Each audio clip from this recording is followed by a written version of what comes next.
Welcome to the Sportscast, November 14th, 2023. If you haven't yet, please subscribe in all our channels, YouTube, Twitch, X, and Apple Podcast. You can also listen to us on your smart speaker. If you're listening on Apple Podcast, please leave a rating and a review. It will help us out tremendously. We're also on online radio. You can listen to us in the sportscast.net, where you can also look at our news articles, purchase a shirt. There's a new one called the Jersey Boys Sports Talk, a picture of Byron and Vic, and obviously advertising their show on Thursdays at 8 p.m. Eastern, live here on the Sportscast. Also, follow us on X, the Sportscast One. Also, Instagram, the Sportscast One. We post a collage of photos from the previous day of sports, what happened. And also check out our app, the Sportscast, to get notifications. The Denver Broncos have beaten two big teams these past 3 weeks, the Chiefs and now the Buffalo Bills. Last night in Buffalo, in the cold, and the person that was in the stadium, in the action pretty much, Ryan Christa. Welcome back to the Sportscast. Santiago, it's good to be here, good talking. Yes, I ventured out to the neighboring city of Buffalo last night. Watched a really interesting game. I don't know if I would say it was a good finish. Maybe not for the locals here, but I think you would just say it was a good game. Maybe not really well played at times, but it was a good finish. Full disclosure: Ryan Christa is a Denver Broncos fan. How many Broncos fans were at the stadium last night? A good amount. There was definitely a spattering of orange for sure. And whenever the Broncos play, they're not. I don't think they have the national following of Cowboys or Steelers. But whenever I go to Broncos games, there's always definitely a good contingent of their fans for sure. There's a good handful, isn't it? Yeah, and always coming on Monday night. National TV, there's always going to be a good crowd, a lively crowd as it was last night. Well, let's go into the game. Josh Allen's rushing touchdown put the Bills up 22-21 late in the fourth quarter, leaving the Broncos with less than 2 minutes on the clock. After 2 downs, the Broncos faced a 3rd and long, and the Bills sent the all-out blitz at Russell Wilson, who chucked the ball towards Jerry Jeudy. The pass was overthrown, leaving defensive back Taron Johnson to commit pass interference that resulted in a 28-yard gain and put the Broncos in position for the game-winning kick. With no timeouts, Wilson centered the ball and ran off the field for what Peyton Manning called a Mayday field goal as the clock ticked down. Will Lutz lined up the kick and missed wide right. But the Bills were flagged for 12 men that did not do the counting right on the field, giving Lutz, Ryan, a second chance. He made it from 36 yards, which was closer than the previous kick. Final score, Broncos 24, Bills 22. Ryan, that field goal kick, how quiet was the stadium once he made it? I would say it's more lively than boos, but yeah, it was a frantic finish. Like you said, they committed the pass interference to Bills with about 24 seconds left. The Bills had 2 timeouts left, so the Broncos basically took a knee to verify not to fumble the ball, but make the Bills use their timeout. And basically, they on 3rd down, they took another knee and basically rushed out the kick, which led to the Bills not really being prepared for it and ending up with 12 people on the field, as well as put the kick right. So it was given another opportunity because of the penalty. There's definitely a frantic finish, a lot of confusion on the field. The Broncos definitely struggled in the kicking game, but they missed 2 extra points, so it was almost a difference in winning and losing the game. But luckily, they got another shot to put it through. So, Brian, the Broncos are 4-5. They have won 3 straight and 4 of 6 since their 70-20 loss to the Dolphins. The Bills, 5-5, have lost 2 straight and 4 of 6. The Broncos have beaten 2 big teams now, the Chiefs and the Bills. Does this mean anything to you? it means they're on life support still. They just won't go away, I guess. Keeping my hopes up, slim hopes up, I think Is we the talk AFC about every time. West open for them, or? I didn't. The AFC West isn't open, but maybe the Wild. I think the Chiefs still got a pretty good hold on that. But yeah, they have a chance. Let's just say that. Not a great chance, but a chance. They still have 2 games against the Chargers left. There's a big game coming up Sunday Night Football this coming week against the Vikings. So, which is another story we'll get to. Yeah. So, so the Vikings, like you said, they're kind of their own little crazy fairy tale going on there. But it's kind of a game. The Broncos really can't afford to lose at 4-5, more than 1 or 2 more games left the whole year. So, especially how the Bills, good, 5-5, Ryan. North. Yeah. What does that mean? Does that help out the Dolphins? Yeah, you're talking about the Bills? Yes, the Buffalo Bills. That's devastating, Santiago. This is a game where you're going against the 3-5 Broncos coming in at home on Monday Night Football. You got to win that game because they got the Jets coming in this week. Then they got a bye. Then they got games against the Eagles, the Cowboys, the Chiefs. Another game against the Dolphins and Patriots. That's not an easy schedule, Ryan. You go 4-2. That's 9-7. It's probably not good enough to make the playoffs. So not enough. That's really was deflating for the fans last night because it kind of just, I don't want to say it sank the season, but we're gonna have to go on a great run. And somebody had to pay for it, Santiago, and that was offensive coordinator Ken Dorsey. I don't know if you heard the news that he was let go earlier this morning. I have not. Tell us about those news, Ryan. Was that necessary for the Bills to move forward? Josh Allen has not been a Josh Allen. The Bills' offense has not been what people come accustomed to in Western New York. So it was just a move. I think they had something had to change. Like I said, they got Jets coming up. We got a bye week. I think Sean McDermott said something had to happen. There's a lot of pressure for success in this organization right now.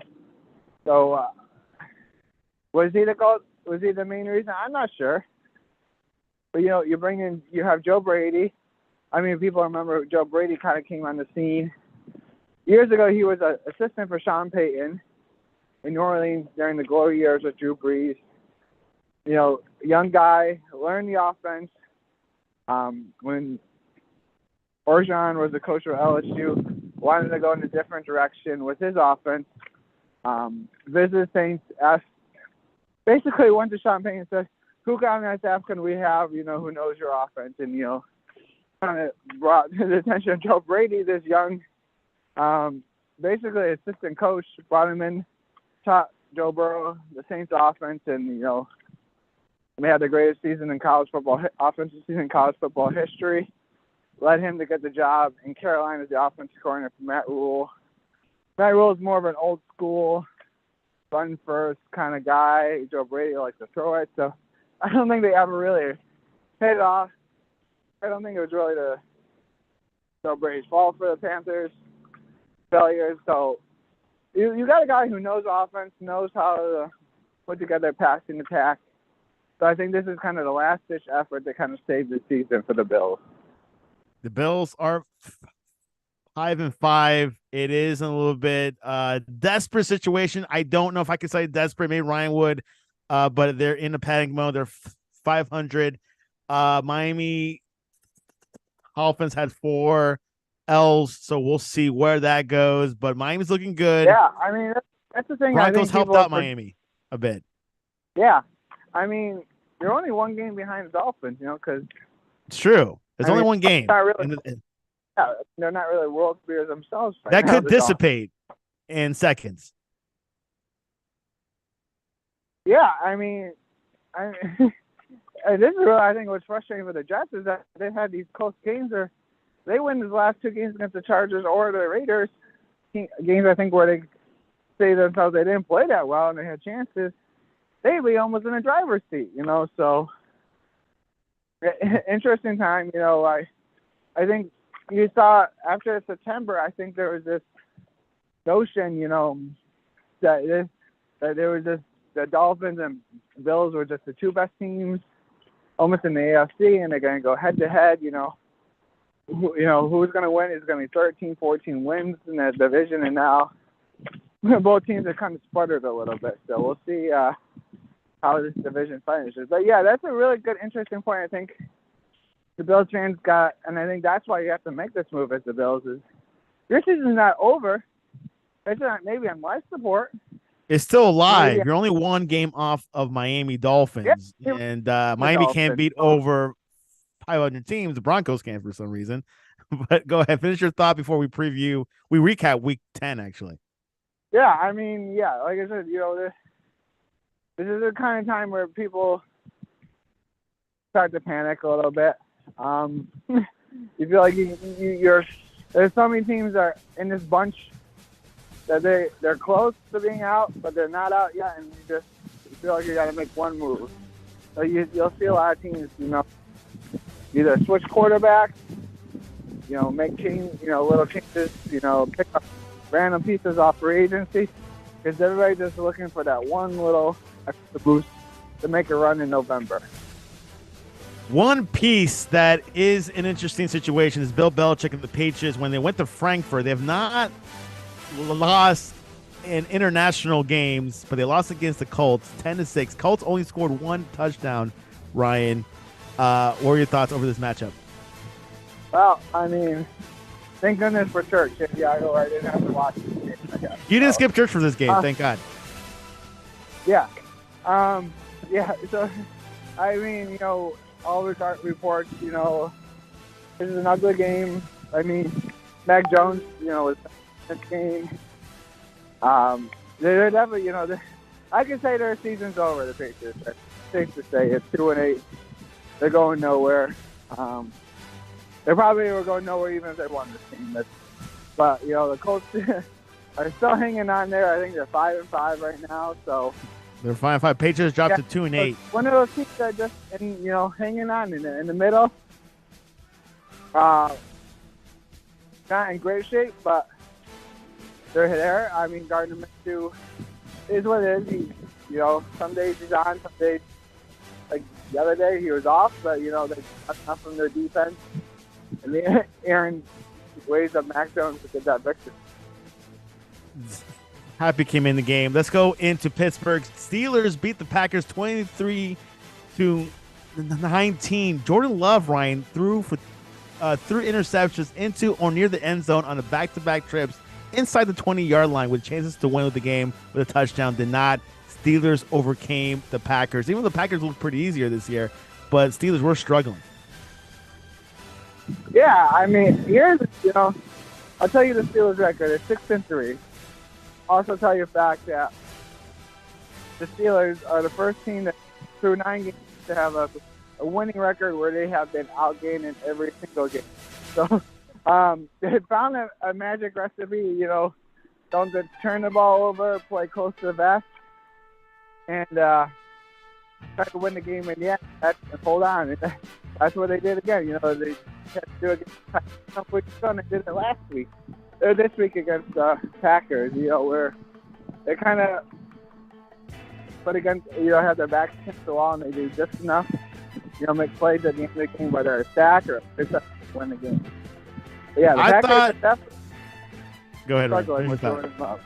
Yeah, Jordan Love has not been the guy I think they were hoping him to be, but he's not the elite quarterback you're looking for. And I just the game has been outspoken. There's no he'll be the starting quarterback going forward. I think he will be next year, but I think you gotta give him at least 2 years. Keep building your roster around him, and then if it doesn't work out, then you can go in another way. You draft him in the first time, you gotta give him a shot. I thought it was an impossible place to win, but Jacksonville Jaguars couldn't retain the San Francisco 49ers. Had to beat them 34-3. That could be a record in Jacksonville. The 49ers dominated in both lines of scrimmage and controlled the game from the opening drive. Deebo Samuel returned from a 3-game absence and added a 23-yard scoring run. Brock Purdy generated 15 total expected points, Ryan, added on 30 dropbacks for an average of 0.5 EPA per play. The 49ers offense outputted 30-plus points, and the defense shut out the Jaguars in the second half. Your thoughts? Yeah, I mean, I didn't see it coming. I thought it was going to be the marquee matchup of the week. The Jaguars, 49ers. 49ers are healthy for the first time in a couple weeks, and they break that 3-game losing streak. Again, brings you back to the point of when the 49ers are healthy, that, you know, they're going to be a tough team to beat. You know, they're struggling for a long time, you know, a couple weeks with injuries, but they're healthy now, and they're going to be a tough team to beat. So, tough team. I hope it won't be an NFC Championship game. Let's go to Minnesota. The Vikings beat the Saints 27-19. The Vikings jumped out of a 24-point halftime lead in halftime.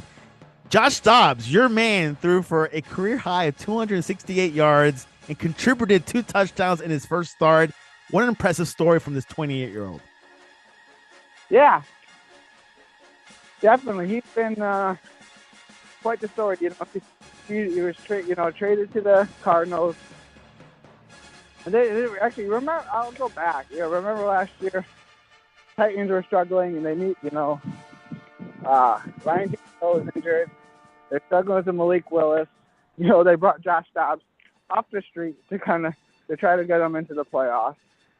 Now he comes back. He's with the Browns. He gets the offseason, gets traded to the Cardinals. Starts the season, does the best he can with a tough roster.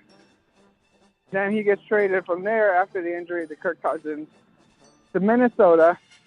Plans on learning the offense for a week while they have their rookie Hall from BYU play. He gets injured, and he's thrown into the battle last week against the Falcons. You know, doesn't even know the playbook. You know, Coach Kevin O'Connor is literally in his head telling him what to do before the play. Leads him victory, and then he again comes back this week and leads them to another victory. This team was, you know, I think 1-4 at one point, and now on the brink of making a run to the playoffs. You know, is this a Kurt Warner field? Too early. I don't know if it's Kurt. I don't think he's a long-term answer to the organization. It's still, right? You know, probably still Kirk Cousins. It's just kind of it's a team that, you know, it's also been around without, I think, their best player, obviously, Justin Jefferson. I'm sorry. Who is Jordan Jefferson, by the way? So, you know, they're just finding a way to win. You know, so more, you know, I think more props to Coach Kevin O'Connor for keeping the team together and on the right track. Will Levis versus Baker Mayfield. Buccaneers ended a 4-game losing streak. Ryan Mayfield threw for 278 yards and 2 touchdowns. And Will Levis was clueless. Offense struggled and turned the ball over in downs with 42 seconds left. Tampa Bay could win in Tampa. Tennessee, hey, it was a tough place to play, maybe. Yeah. I mean, this is what you do when you start a rookie quarterback. I think, you know, the Titans are basically, I don't think they put the white flag up, but they're basically saying they're okay to struggle with Will Levis. Ryan Tannehill time in Tennessee looks to be dwindling.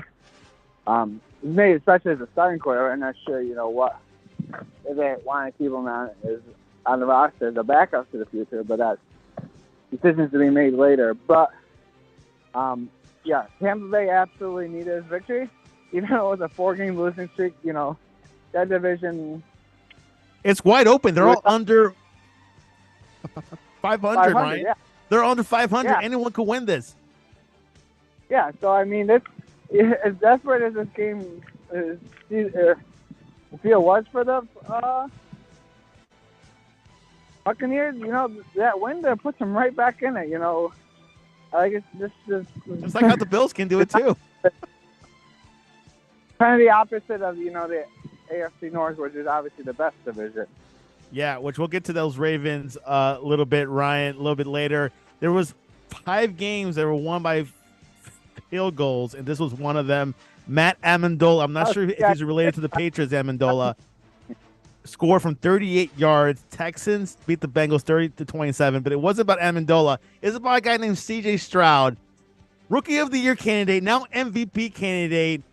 He led a 6-play, 55-yard drive that capped the game-winning field goal for Matt Amendola. Texans beat the Bengals 30-27. This is a rookie quarterback, rookie head coach, going to the Bengals, who had a winning streak. Ryan, what's going on with the Texans? It is a fun little story, C.J. Stroud, D'Amico Ryans. I mean, D'Amico Ryans wanted this job because I think he picked Houston over Denver, Ryan. Yeah, I mean, Denver's first choice was D'Amico Ryans because, I think he's such a character guy. But playing with the Texans, I think, for a long time, kind of being one of their faces of the franchise, it was a slam dunk for him to go. And you go to a place where you can start fresh. When Russell Wilson's your quarterback and he's making all this money, you don't have a lot of time, and there's a lot more pressure, and that's kind of why you have a veteran coach like Sean Payton. Whether I always agree with things Sean Payton's done or not, that's here and there. But D'Amico Ryans, I don't think he expected all the success that him and C.J. Stroud have had so far. But, you go and you draft C.J. Stroud, you go and you pick Will Anderson on defense, and you build. And I think they're taking advantage of probably another mediocre division. I thought the Jaguars were a great team. I think they're a good team. We just had a bad day, Ryan. Yeah. But, other than that, we talked about the Titans, another team that's average at best. The Colts right now are average at best. So head coach. There's a lot of winnable. Yeah. Texas head coach D'Amico Ryans said about C.J. Stroud, his quarterback, the thing about C.J., it's the calm in the chaos. He doesn't waver. He's confident that he's going to make plays, and the moment isn't too big for him. That's a huge quote, Ryan. Yeah, definitely. Yeah. I think that's what when you play at a program like Ohio State and you're playing in big games all the time. Stuff like this, because it's probably going to happen. Yeah, you're going to be ready for those moments. Playing NFL doesn't seem too big. It's not a walk in the park. Anyways. Yeah, there's a lot of questions that he was a product of the offense, and his great wide receivers at Ohio State, but kind of the reason why Bryce Young was the number 1 pick over him. And I'm not saying Bryce Young will have a chair. Bryce Young doesn't have the supporting cast that he has in Houston, of players stepping up around him. So this is a really good situation, fun story. I don't know if they're taper, as the season goes on. Games are a lot tougher to win as you get past Thanksgiving. So we'll see what happens for Houston. That's where they separate the men and the boys. Let's go to Baltimore, a place that no one can win, except the Colts have done it. But the Ravens look unstoppable, maybe the best team in the AFC North, maybe in the NFL entirely. But the Browns said no, thanks to Dustin Hopkins, field goal from 40 yards, another kicker win the games. The Browns actually had a deficit, I think, coming into the second half. Ravens were too comfortable, lost the game 33-31. Yeah, Ravens always start fast. It's whether they can keep that going on, especially at home. They've killed, I go back 2 weeks ago where they beat the Seahawks 37-3, and it kind of looks like they're going to do the same thing to the Browns. And they just put it in cruise control, and the Browns just kind of hung around. First half, Deshaun Watson 6 for 20. Second half was 14 for 14. Kind of trying to earn a little bit of that huge payday he gets every week. So, and then Dustin Hopkins, who missed the extra point earlier, wound up getting an opportunity to win the game at the end. So that's why kickers get paid the big bucks. Let's go to Los Angeles. Another field goal kick win by Riley Patterson of Detroit. The Lions won the game with 41-yard field goal by Riley Patterson. As time expired, Ryan, if you did not know that, the Lions improved to 7-2 on the season. Chargers dropped to 4-5. Goff made the play, paying off with a 6-yard completion to rookie tight end Sam Laporta. Goff then kneeled down three times, Riley Patterson kicked a 41-yard field goal as time expired, and the Lions prevailed, Ryan, in SoFi. Tough place to play. Yeah. This is just another really tough loss for the Chargers where, you're kind of just head scratching, sometimes how they end up always losing these close games week in and week out. But, this is a game where I think it was probably the game of the week, back and forth throughout most of this game. Goff, Herbert, both with a lot of touchdowns, both throwing for over 300 yards. Yeah, and then it was one of those things where the Lions had the ball last and, took their opportunity and won the game. There you have it, a by field goal kicker. Let's go into Washington, Seattle. Jason Myers, another field goal kicker, winning the game. The Seahawks won on a game-winning field goal by Jason Myers as time expired, beating the Commanders 29-26. The Commanders started the game with a touchdown on their opening drive, but were unable to keep the lead. The teams traded go-ahead scores late in the game. Was this a result of trading away Chase Young? Yeah, I mean, definitely the Commanders that would trade that on, trading away Chase Young, Montrose Sweat. Kind of sounds sending a signal that, they're still kind of in a rebuilding mode. Probably safe to say that, they're going to make a lot of wholesale changes. I think what happened is, you had to sell the franchise in the summer, and it was obviously too late to make big changes. And I think it was basically Ron Rivera had one shot to kind of prove that he was a long-term answer. I don't think he's a bad coach. I just think that organization's probably looking for more of a glamour this organization with Josh Harris. And, a little younger. They like the big marquee names. So we'll see what happens. Lincoln Riley. Did I hear Lincoln Riley? You could. I don't know what really that's one college football gone away really quickly. But, or he's an LA guy that wants to go coach Herbert with the Chargers. Yeah, I could see Lincoln Riley after that. Well, because I would say Cowboys, but McCarthy has done them pretty good.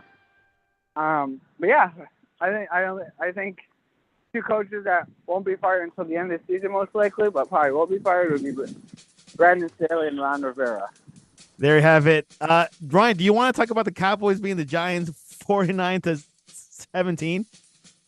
I would just say that we talked about how, the first thing we let off was the Monday Night Football and which led to the firing of Ken Dorsey, who was the quarterback coach of the Bills under offensive coordinator Brian Daboll. If things don't work out really quickly for Brian Daboll, he could go from coach of the year to be fired. I think there's hopefully on Black Monday.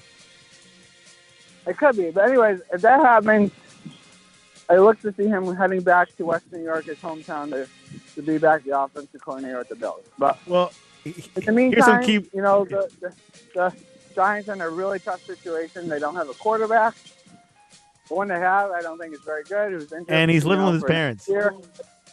Yeah, so they're in a really tough situation, and the running back who doesn't want to be there. So, anyways, here's the key points of the game. Dak Prescott, quarterback of the Cowboys, threw for 404 yards, 4 touchdowns, while running for another score. Cowboys offense racked up 640 yards of offense. That's a lot. The second highest total in franchise history. That's a record. Cowboys passing yards, 472. Were also the second best in team annals. And Cowboys outgained the Giants by 468 yards, the largest differential since 1962. And the Giants allowed 49 points, the most allowed by the Giants since 51-17 loss to the Rams on November 5th. I don't remember that game in 2017. And Cowboys sweeping their NFC East division. There's always this talk, hey, Dak plays well till December, and after that, he doesn't really do well. Do you see it different this year, or do you see the same as previous years? You can't take much out. The Giants are right now not a very good football team. They dominate play, so kudos to the Cowboys. Don't know what they had to do. But yeah, time will tell. This is we got another game with the Eagles coming up here, so We'll see what happens. Can the they beat the NFC. Eagles in Dallas? Yeah, I think they can. Yeah. Okay, that's what you're hoping for. All right, let's go one more game. Sunday night football. Ryan talked about a little bit earlier in the show. The Raiders defeated the Jets 16-12. The Raiders defense limited the Jets to no touchdowns.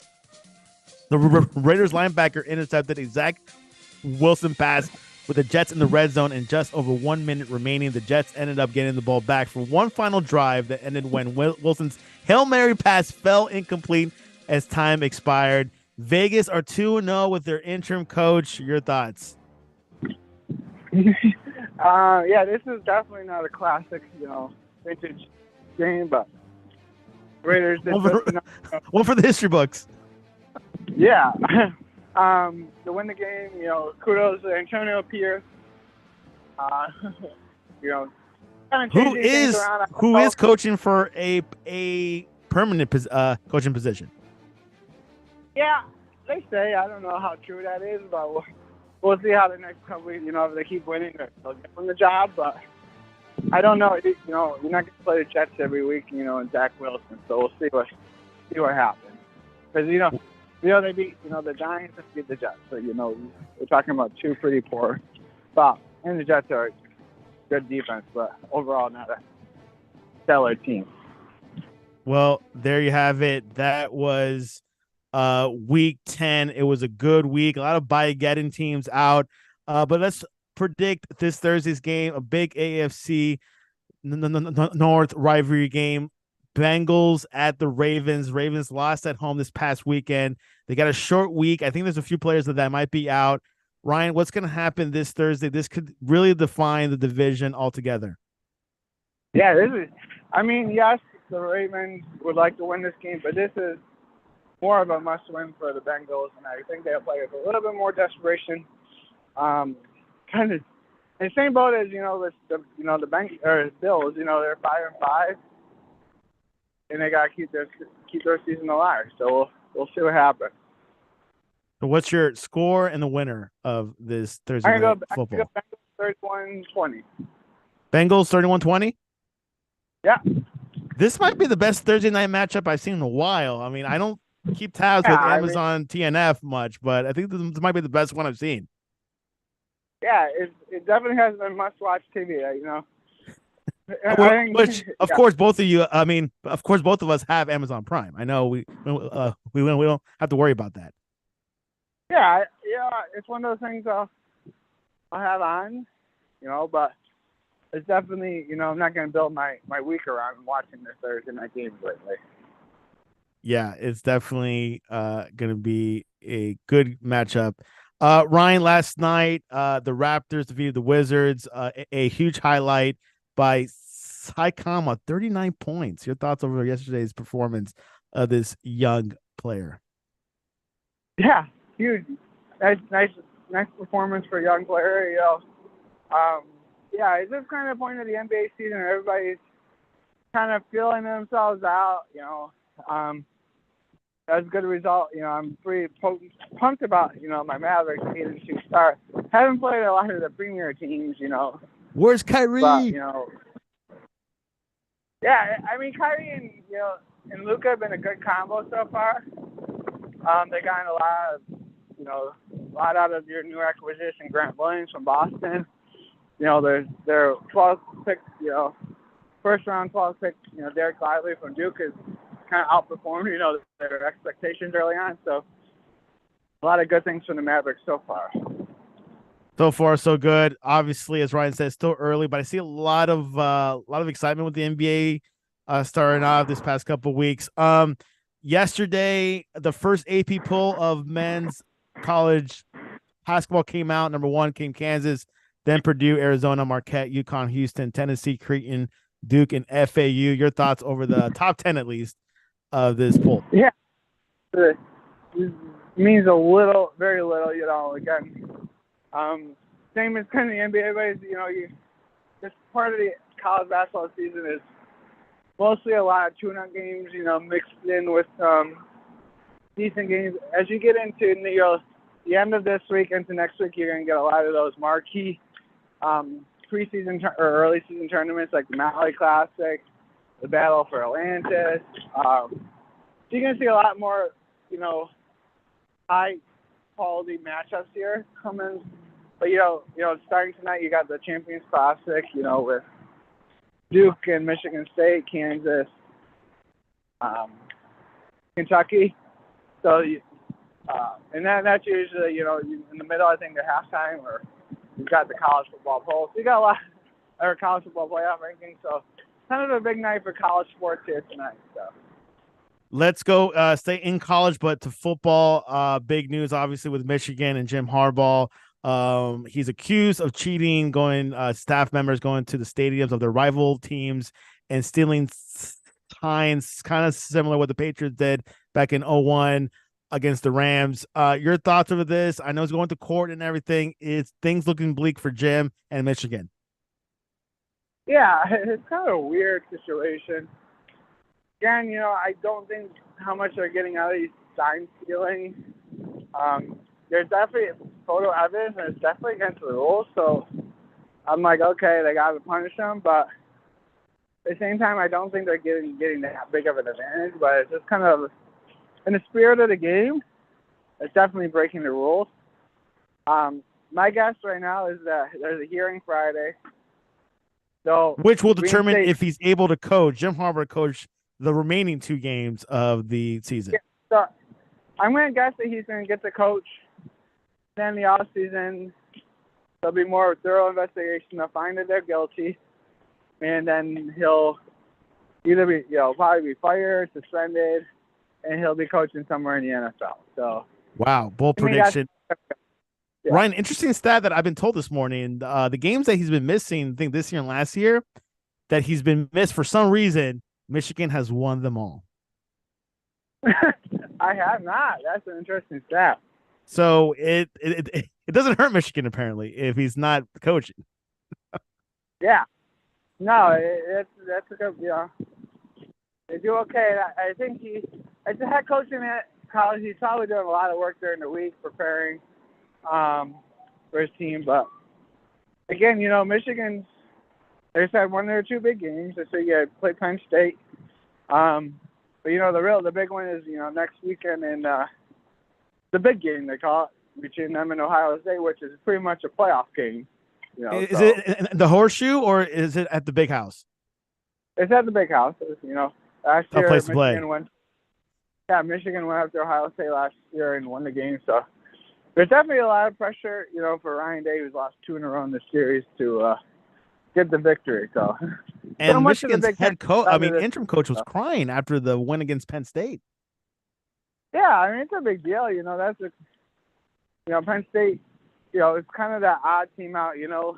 They're a really good number 10 team. If I have to give them credit, The thing is that they beat the teams they're supposed to beat, but they can't get over Michigan and Ohio State. Sounds like the Dolphins. Yeah, kind of, yeah. So, well, anyways, let's see what happens. The next upcoming weeks, Red November, is where things start crackling down. The men are separated from the boys. Who makes that top 4? FSU is looking strong. Ohio State is looking strong. Of course, Michigan is in a microscope. So we'll see what happens. Liberty University is still not ranked. I don't know if Ryan has hopes if they can make that 25 in that last week. Yeah, they're ranked in the AP poll. Yeah, that's fine. But the real poll that counts, not there. Yeah, the college football poll. They I remember last year they weren't ranked. And that was coming off of wins over BYU and Arkansas. Obviously, a couple losses in there too. But if we weren't ranked up after those wins, they're probably not going to be ranked after, the lack of quality wins. It doesn't take away that, they're doing what they have to do, and that's keep winning. So they're still kind of alive for that group of 5, though. Kind of waiting for Tulane, who is right coming very close to losing, in the last couple weeks. So if they falter, there's a good chance that, Liberty could sneak in, to one of the big bowl games, which would be a huge feat for Liberty. Hopefully a 4-1 that I can go to. Right now for Liberty is, yesterday, Mississippi State fired Coach Arnett. And if you look, got fired yesterday, and also Jimbo Fisher got fired this past weekend. Yeah, but I mean the thing with Arnett is, you keep reading reports is the coach that Mississippi State really, really wants is Coach Chadwell of Liberty. So we'll see. Oh wow. Liberty always builds up these coaches. They develop good coaches for the future. Yeah, but this is something different about Coach Chadwell, and I think most people, we knew what Coach Freeze was. Freeze came in. He needed that was already Liberty given. He was going to leave eventually. Yeah, I mean, it was a mutual need. He needed Liberty to go, resurrect his career, and Liberty needed somebody to put him on the map. So it was a win-win. I am a big Auburn fan because of Coach Freeze. I loved what he put us on the map.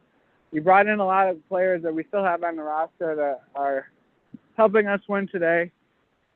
So I have literally no hard feelings. But there's something about Coach Chadwell that makes you feel like unless somebody, in the SEC or, like I know Mississippi State's the SEC, but it's not one of those glamorous SEC programs. If somebody comes and offers him a check that you just can't say no to, which I think very he's well going to could be happen. at Liberty for a while. Yeah. Yeah, Chadwell, who went to Coastal University prior to Liberty, going up the ranks. I can say Liberty helps. One case that happened because, of course, Coach Freeze could have gotten a job either way with Liberty or not. Let's talk about Jimbo Fisher. Got fired by Texas A&M this past weekend, sending $5 million payout to Jimbo Fisher if they fired him. He's looking good. What do you think of your thoughts over that situation in Texas A&M? Yeah, I mean, it goes to the saying that the best job in the world is to be a fired college football coach, Santiago. He got his retirement check, Ryan. Yeah, $75 million. I had missed the score of that game, and I see he gets fired. I look at the score, and I see they win 51-10. I've never seen a coach get fired after winning 51-10. It's because of the 4 losses, right? Yeah, I mean, obviously it was a decision made long before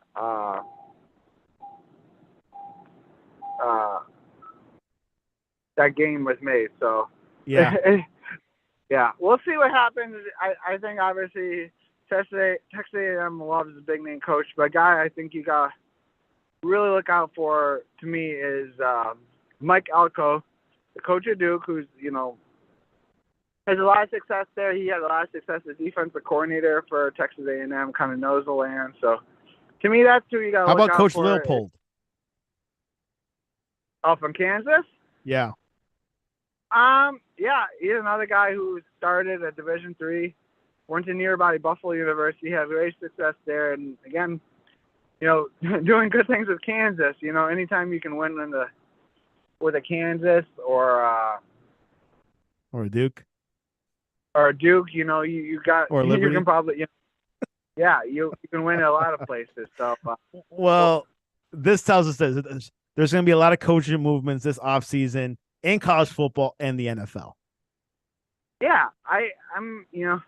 I don't like to see coaches lose their job, but but they have good payouts eventually. Yeah, they're not losing any. They're not missing any meals when they get fired. Exactly. Sure. Their condo in Florida is still there. Ryan, Christa, what is the best way to reach you online to ask you, hey, what if Jim Harbaugh goes to the Commanders? Mad Dog Report on Twitter or X. He has no comment over that. He'll be a couple miles away from his brother. Anyways, you can reach us at thesportscast.net or the Sportscast1 on X and Instagram. We'll be having the top 25 rundown tomorrow. They got a lot to discuss tomorrow. A lot of coach firings, a lot of things with college football games, and of course, it might be a Michigan heavy show. I got a feeling because Alan was talking about it with me this past couple of days. So looking forward to it. College football is a lot of drama there. Also, the NFL Thursday night, Jersey Boys Sports Talk. John Roddenberry's coming back to the Jersey Boys on Thursday to talk about the Broncos win over the Bills. So that should be looking forward to it. Also, Andre Gisbert, who coaches in the Big Ten, is going to be there as well. So we'll talk a little bit about, he can't talk about Michigan much, he said, but we'll do what we can to pull it out from him. Anyways, Ryan, a lot going on in sports. It's only November. Things are only going to get spicier from now on. Absolutely, Santiago. It's definitely enough topics to talk about for sure. And especially with you, because you're Sports Center. You know every sport except boxing, apparently. No, I don't really know anything about boxing, MMA, or it's all right. All right. Well, this is Santiago Leon, Ryan Christa. I appreciate coming on to the Sportscast, and this